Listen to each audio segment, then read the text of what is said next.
Hello বন্ধুরা, তো তোমরা কেমন আছো? তো আশা করি তোমরা সকলে খুব ভালো আছো। তো আমিও এখন ভালো আছি। তো চন্দনা ব্লগ DJ1 চ্যালেঞ্জে আসার জন্য তোমাদেরকে অনেক অনেক ধন্যবাদ। তো চলো আজকে সকালকার কাজটা শুরু করি। তো এই যে বন্ধুরা, তো সবার প্রথম সকালে উঠে কিন্তু আমি যে বাসি থালাগুলো হয় সেগুলো কিন্তু আমি বাইরে রেখে দিয়েছি। তারপরে যে বারণটা নিয়ে এসে আমি কিন্তু ঘরটা ভালো করে ঝাড় দিয়ে নিচ্ছি। তো ঘরের মধ্যে তোমরা দেখতে পাচ্ছ অনেক মুড়ি পড়ে। তো কালকে রাতে কিন্তু আমার মেয়ে মুড়ি খেয়েছিল, তো মুড়িগুলো সব ফেলে রেখে দিয়েছিল। তো অনেক রাত হয়ে গেছিলো, তো কিন্তু ঝাড় দেওয়া হয়নি রাত্রিবেলায়। তার জন্য যে মুড়িগুলো পড়ে আছে, তো আমি এখন ভালো করে ঝাড় দিয়ে নিচ্ছি। তো তারপর দেখছি আমার মেয়ের চটিগুলো ঘরের মধ্যে রেখে দিয়েছি। তো সেই চটিগুলো বাইরে নিয়ে এসে আমি কিন্তু চৌকির উপরে রেখে দিলাম। তারপর পা পোছাটা ঝেড়ে ভালো করে ঘরটা একদম কমপ্লিট করে দিলাম ঝাড় দিয়ে। তো ঘর দিয়েও সব ঝাড় দেওয়া হয়ে গেছে আমার। তখন আমি চলে এসেছি উঠোনটা ঝাড় দিতে। তো এই যে উঠোনটা কিন্তু আমি ভালো করে ঝাড় দিয়ে নেবো। তো জানোই তো, সবার প্রথম মেয়ে ছেলেদের কাজ হচ্ছে বাসি কাজ।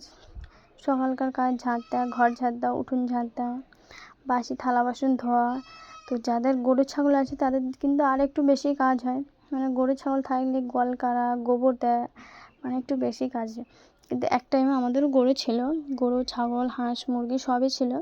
তো যখন আমার মেয়ে হয় তখন কিন্তু আমরা গরু ছাগল সব বিচে দিই, কেন সিজার হবে, তারপরে কেউ ছিল না, আমার শাশুড়ি দেওর কেউ থাকে না আমাদের সাথে। তার জন্য গরু ছাগল হাঁস মুরগি সব আমি বিছিয়ে দিয়েছিলাম, কেন দুটো বাচ্চা সামলানো, তারপর বাড়ির কাজ করা, তারপরে গরু ছাগল সামলানো মানে হতো না, তার জন্য বিছিয়ে দিয়েছিলাম।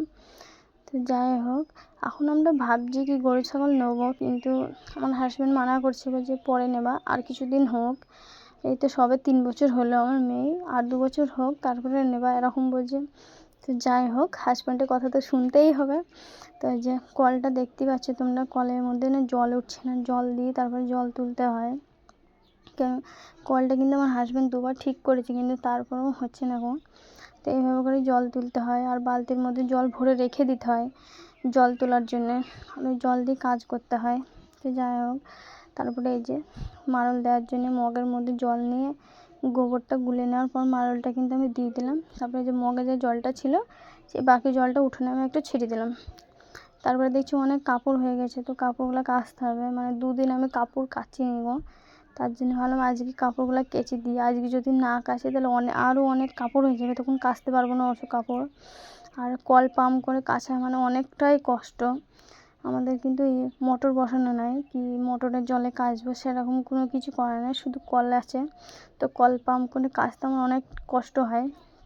তো যাই হোক, কাচতে তো হবেই, কিছু করার নেই। তো তারপরে কাপড়গুলো কিন্তু আমি ভালো করে ভিজিয়ে রেখে দিলাম সার্ফ দিয়ে। তো আমি ভাবলাম চলো ঘরটা পুছে নিই। তো ঘরটা পুছতে পুছতে কিন্তু আমার কাপড়গুলো ভিজে যাবে, তো ভালো কিন্তু ছাড়বে। তো এই যে আমি ঘরটা কিন্তু ভালো করে মুছে নিচ্ছি, তারপরে যে বারান্দাটা ভালো করে পুছে নিচ্ছি।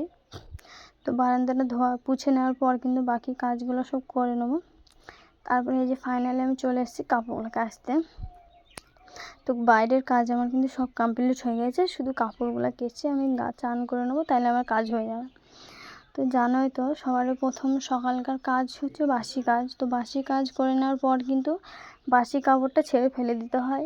তো আমি কিন্তু ছেড়ে ফেলি না, আমি একবারে কিন্তু স্নান করে নিই। তো আবার বাসি কাপড় কাচবো, তারপরে আবার কিছুক্ষণ পর আবার আমাকে স্নান করতে হবে, তার মানে আমি একবারে স্নান করে নিই, তাহলে আমার একবারে কাজটা হয়ে যায়।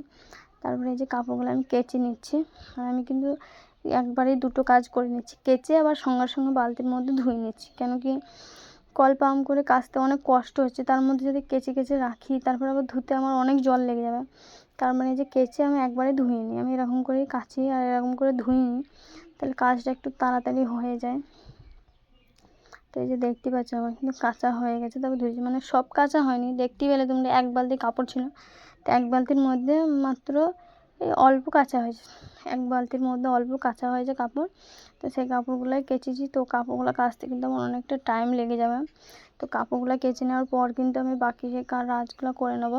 তখন কিন্তু আমার হাজব্যান্ড, আমার ছেলে মেয়েকে উঠে নিয়ে সব ঘুমাচ্ছে। তো আমার হাজব্যান্ড এই কারণে ঘুমাচ্ছে, কেন আমার হাজব্যান্ড মেলা করতে যায় রাত্রেবেলায়। তো অনেকটা রাত্রে বাড়ি আসে, প্রায় রাত 1-2টোর সময় বাড়ি আসে। তো তার জন্য এত বেলা অবধি ঘুমায়।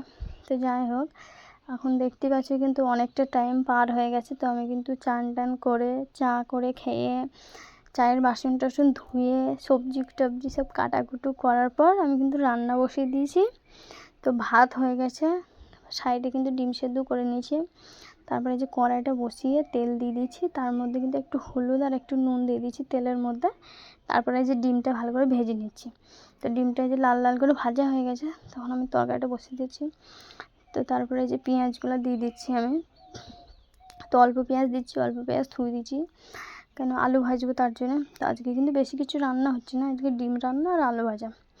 তো তারপরে যে পেঁয়াজগুলো কিন্তু লাল লাল করে ভাজা হয়ে যাওয়ার পর টমেটোটা দিয়ে দিচ্ছি। তো টমেটোটা দিয়ে কিনা ভালো করে ভেজে নিচ্ছি। তো তারপরে যে আদা রসুন আর জিরে বাটা, তো আমরা কিন্তু গুঁড়ো মশলাই খাই, বাটা মশলা কমই খাই। তো তার জন্য তাও আজকে একটু মনে হলো কি জিরেটা একটু বেটে দিই, তাহলে ভালো লাগবে তরকারিটা। তো তার জন্য কিন্তু জিরেটা একটু বেটে দিলাম আদা রসুনের সাথে। তারপরে যে হলুদ দিয়ে দিচ্ছি, নুন দিয়ে দিচ্ছি, তারপরে যে ঝাল গুঁড়োটা দিয়ে ভালো করে কষিয়ে নিচ্ছি আমি। তো এই যে লাল লাল করে কষিয়ে নিচ্ছি। তারপরে দেখছি কি একটু জল কম, মানে লেগে লেগে যাচ্ছে, তার জন্য আমি একটু জল দিয়ে দিলাম। তো জল দিয়ে দেওয়ার পর মশলাটা কিন্তু ভালো করে কষিয়ে নিচ্ছি। দেখতে পাচ্ছি তোমরা একদম লাল লাল করে কষানো হয়েছে, পুরো একদম মাংস রান্নার মতন। তারপরে যে আমি কিন্তু জল দিয়ে দিচ্ছি, তো 2 গ্লাস জল দিচ্ছি। তো এই যে ভালো করে ফুটে যাওয়ার পর ডিমগুলো আমি সব দিয়ে দিচ্ছি। তো আমাদের ফ্যামিলিতে কিন্তু বেশি লোক নাই, শুধু আমার হাজব্যান্ড, আমি, আমার ছেলে আর আমার মেয়ে। তো তরকারিটা কিন্তু হয়ে গেছে, ঢেলে রেখে দিচ্ছি। তারপরে যে কড়াইটা ধুয়ে মেজে এখন কড়াইয়ের মধ্যে কিন্তু তেল দিয়ে দিচ্ছি, আর লঙ্কা, শুকনো লঙ্কা, পেঁয়াজ দিয়ে ভালো করে নেড়ে নিচ্ছি। তো দেখতে পাচ্ছি আলুটা দিয়ে কতটা জল বেরিয়েছে। তো আমি এইভাবে কিন্তু মাখিয়ে রেখে দিয়েছিলাম নুন হলুদ দিয়ে। তারপরে যে চিপে চিপে আমি দিয়ে দিচ্ছি ভালো করে। তো আজকের ব্লগটা এই পর্যন্ত। তো তোমাদের যদি ভালো লেগে থাকে অবশ্যই কিন্তু কমেন্টে জানাবে। সবাই সবাইকে সাপোর্ট করবে, সবাই সবারই পাশে থাকবে। তো আবার দেখা হচ্ছে নেক্সট ব্লগে। বাই।